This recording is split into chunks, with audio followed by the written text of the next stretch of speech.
Very good. We're going to begin with the probate judge race here in Roosevelt County, and this is the Republican, and we have two candidates for the Republican candidacy for probate judge, and they are Barbara George and Lori Bohm. And Lori drew number one. So Lori, we're going to give you 2 minutes right now to introduce yourself. Well, my name is Lori Bohm. I've lived in Roosevelt County since 1986, been involved in the insurance industry, primarily involved in estate planning and working with attorneys, helping with people do their wills and plan out their estates and that type thing. I also am a real estate broker here. So I've been in the service industry, and I appreciate and enjoy serving the public, and I thought this was a way to utilize some of the skills that I've learned over the years to help the public. Okay. All right. Thank you. Barbara George. This is Barbara George. Barbara, Yes. would you introduce yourself, please? I'm Barbara George, and I have lived in Roosevelt County for 48 years. And most of the people here know me through one connection or other. I'm currently serving as the probate judge of Roosevelt County, running for re-election. And I am a retired teacher from the high school here. And I have a private driving school that I have about 25 students a year, so that doesn't take very much time, but it still keeps me in contact with young people, and I enjoy that. And I really enjoy serving as your probate judge. I like serving the people. It's one of the best jobs I've ever had because people come in and they are grieving, they're frustrated, they don't know answers to questions, and when you're able to help people answer those questions and you help them, you point them in the direction they need to go. Now, as probate judge, you cannot give any legal advice, but you can help them. You cannot fill out their papers, but you can show them what they need to fill out. And whenever you're able to help people, you know, you've been there. It's a blessing to be able to help people, and we always feel better than they do when we're able to help people, and that's what I love about being probate judge of Roosevelt County. All right. Thank you. Thank you. All right. Lori has been selected to receive the first question first, and then we'll reverse that. But my first question for you, Lori, is if you're elected, what is something that you can do immediately to help the clerk's office run more efficiently? Well, I think by helping people to complete the paperwork in a timely manner, getting it filed correctly, and doing that type thing would be of help to the clerk's office. Mainly just making sure things are done in a timely manner and meeting the deadlines. Very well. Barbara, I have the same question for you. If elected, what is something that you can do immediately to help the clerk's office run more efficiently? Well, I've been very blessed to work with the clerk's office, and they are efficient. And I agree with Lori, helping people get their papers filled out in a timely fashion, being available to people. The county clerk's office have my cell phone number that they give out to people so that if they have a question, they can call me immediately, get the answer, or make an appointment, and the clerk's office is able to call me if they have a question. And they're wonderful to work with. Okay, I'm going to reverse this, Barbara. All and right. You get this question. If you're elected, what's something you can do immediately to help the probate's office run more efficiently? Well, I'm looking forward to, if I get elected again, you've got to get over that hurdle first. I'm looking forward if they get the new building built where we will move from the courthouse. Right now, the office is in the basement. It's a small office, and it's difficult for over 2 people to get in there.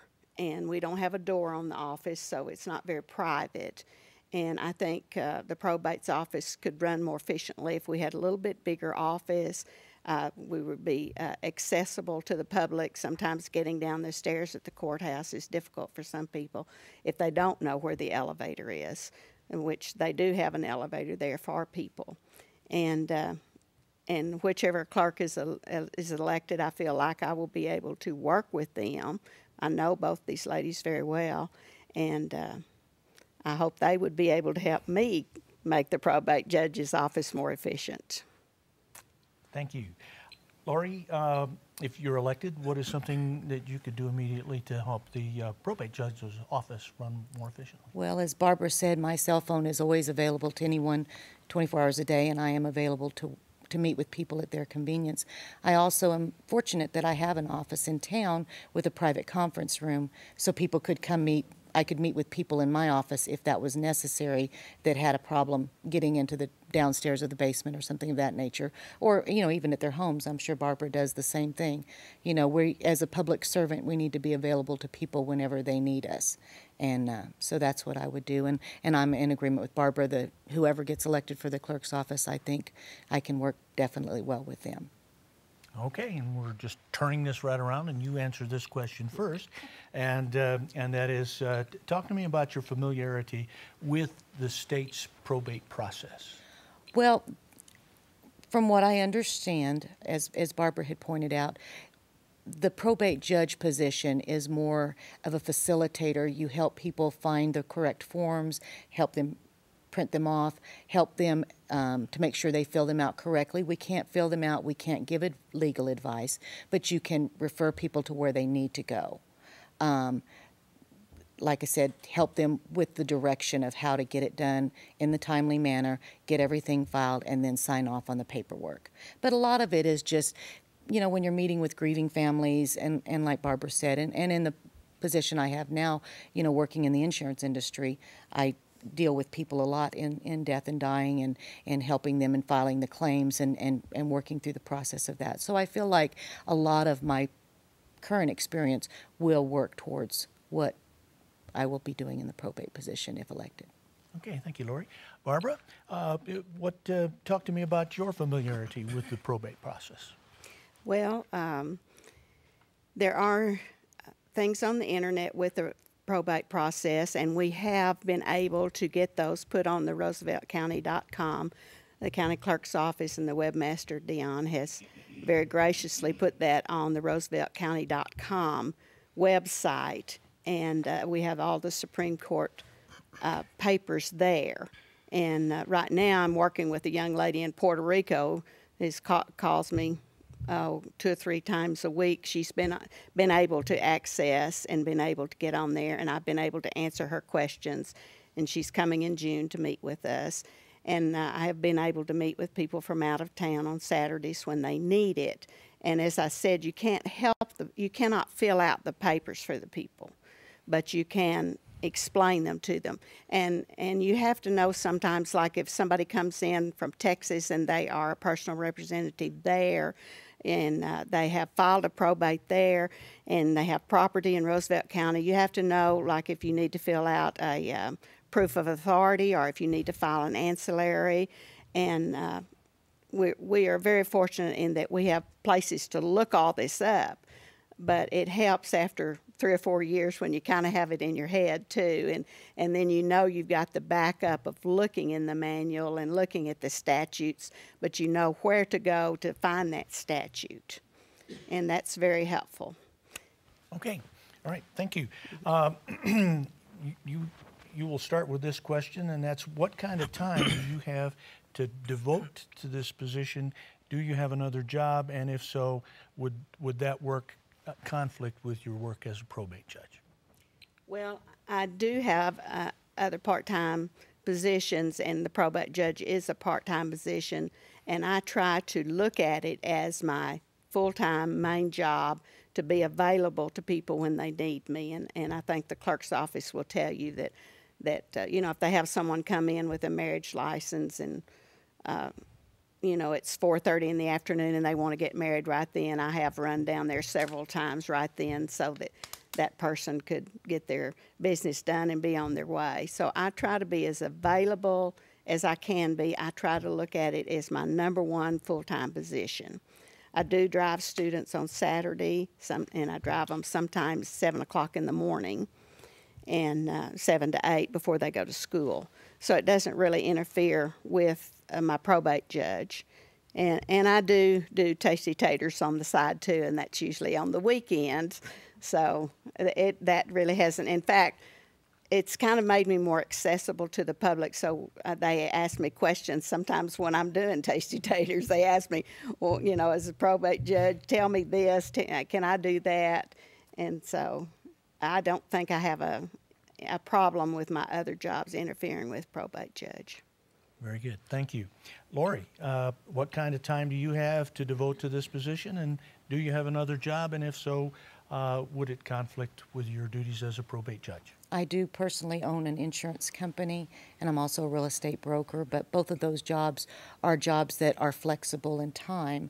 So I'm used to working at all hours and being available at all hours for people. I don't believe it would conflict. I think it could enhance because I have some of the knowledge that I can share with people and help them in some ideas. So I think it could enhance the time. And as I said, I could work both in the courthouse and out of my other office as well to meet with people.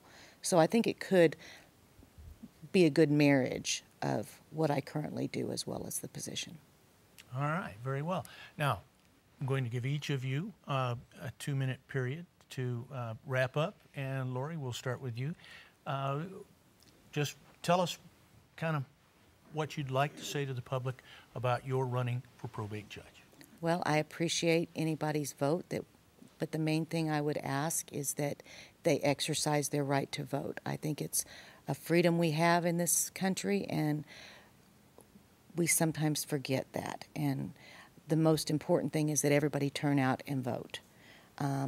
As I said, I'd appreciate their vote for me, but I think Barbara is a great candidate as well. That's all I have to say, and I appreciate y'all having this tonight and inviting me.